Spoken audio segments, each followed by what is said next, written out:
నెల్లూరు నగరంలోని శ్రీ వాసవి కన్నికా పరమేశ్వరి అమ్మవారి ఆత్మార్పణ కార్యక్రమంలో భాగంగా టౌన్ హౌస్ పేటలోని శ్రీ వాసవి కన్నికా పరమేశ్వరి అమ్మవారి ఆలయంలో మంత్రి ఆనం రామనారాయణ రెడ్డి ప్రత్యేక పూజల్లో పాల్గొన్నారు. ఈ సందర్భంగా ఆయన ఆధ్యాత్మిక నగరంగా నెల్లూరుని తీర్చిదిద్దుతున్నామని మంత్రి ఆనం రామనారాయణ రెడ్డి పేర్కొన్నారు.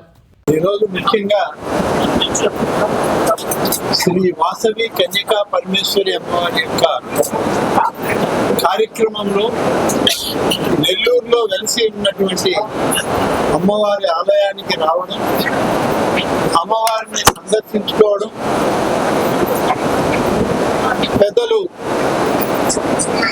నగర మేయర్ శ్రీ రూప్ కుమార్ యాదవ్ గారు, సోదరులు విజయభాస్కర్ రెడ్డి గారు, రంగమయ్య గారు, కేశవ్ చౌదరి గారు, ఉన్నటువంటి ఈ ఆలయ నిర్వాహకులు, అధికారులు అందరితో కలిసి ఇక్కడికి రావడం అనేటువంటిది చాలా సంతోషిస్తాము.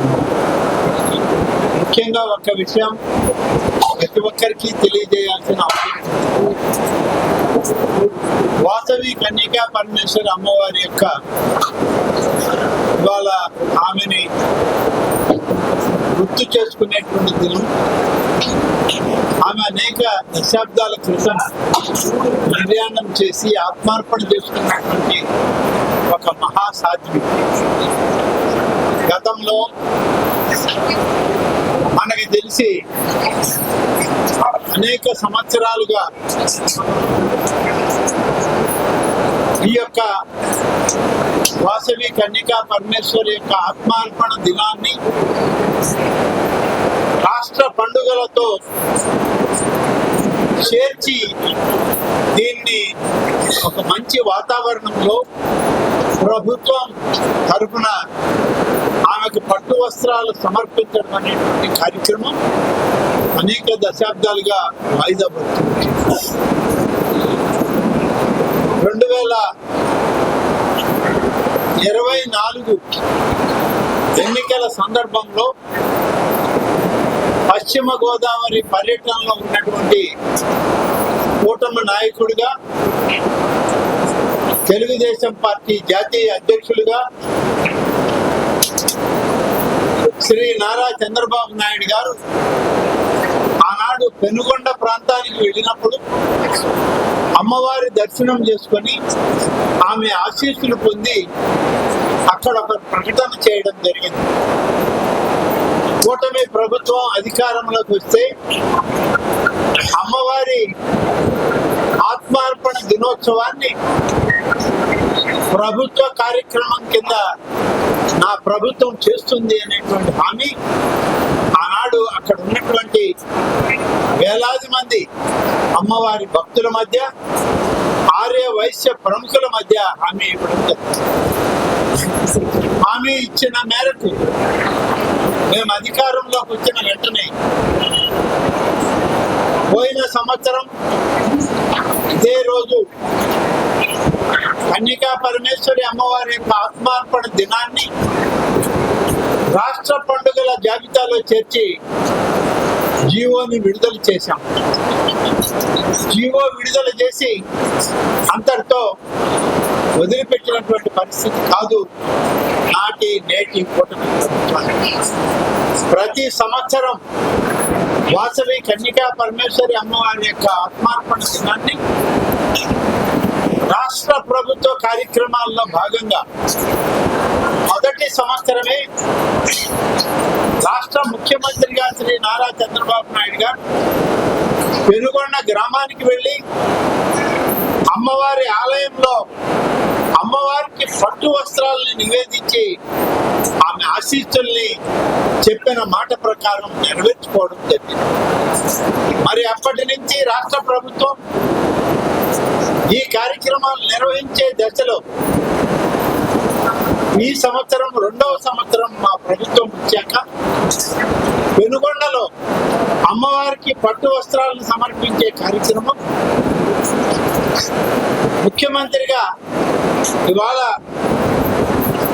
రాష్ట్ర ప్రభుత్వ ప్రతినిధిగా దావోస్కి వెళ్ళడంతో, అందుకని ముఖ్యమంత్రి గారి తరఫున మరి స్థానిక సాగునీటి రంగ మంత్రి మంత్రివర్యులు శ్రీ నిమ్మల రామానాయుడు గారిని ప్రభుత్వ పట్టు వస్త్రాలని అమ్మవారికి సమర్పించవలసిందిగా ప్రభుత్వ ఆదేశాల మేరకు ఈరోజు శ్రీ నిమ్మల రామానాయుడు గారు మా మంత్రివర్గ సహచరులు అక్కడికి వెళ్ళి అమ్మవారికి పట్టు వస్త్రాలని బహూకరించి ఆమె ఆశీస్సులు, ఆమె యొక్క ఆలోచనలు ఈ ప్రభుత్వానికి అండగా ఉండాలని ఆమె హృదయపూర్వకంగా పూజించి ఆమె ఆశీస్సుల్ని రాష్ట్ర ప్రజలందరికీ ఉండాలి అని చెప్పి కోరుకుని రావడం జరిగింది. మరి నెల్లూరులో ఈరోజు దేవాదాయ శాఖ మంత్రిగా నేను నెల్లూరు జిల్లాలో ప్రముఖమైనటువంటి వాసవి కన్యకా పరమేశ్వరి ఆలయానికి వచ్చి అమ్మవారి ఆశీస్సులు మా మేయర్ రూప్ కుమార్ యాదవ్ గారితో, మా సోదరులు విజయ్ భాస్కర్ రెడ్డి గారు, అలాగే మా రంగమయ్యూర్ గారు పెద్దలందరితో కలిసి అమ్మవారి దీవెనలు తీసుకోవడానికి రావడం జరిగింది.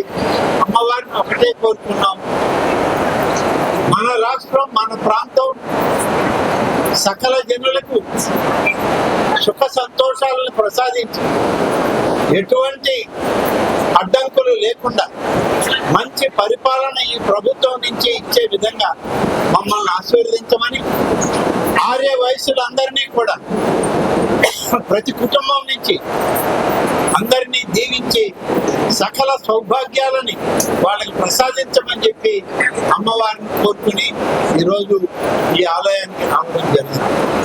ఈరోజు అనేక పండుగల్లో దాదాపు మేము అధికారంలోకి వచ్చాక అంతకుముందు 4-5 ప్రభుత్వ పండుగలు ఉంటే ఇవాళ 17 ప్రభుత్వ పండుగల కింద అనేక ఆలయాల్లో జరిగేటువంటి పూజాది కార్యక్రమాలని ప్రభుత్వం బాధ్యత తీసుకుని నిర్వహిస్తా ఉందని చెప్పి తెలియజేయడానికి సంతోషిస్తా ఉన్నాను. అందరికీ సుఖ సంతోషాలు కలగాలి, ఆ తల్లి దీవెనలు మనందరికీ ఉండాలని కోరుకుంటూ మరిన్ని అప్డేట్స్ కోసం మన HN9 టీవీ ఛానల్ ని సబ్స్క్రైబ్ చేసుకోండి.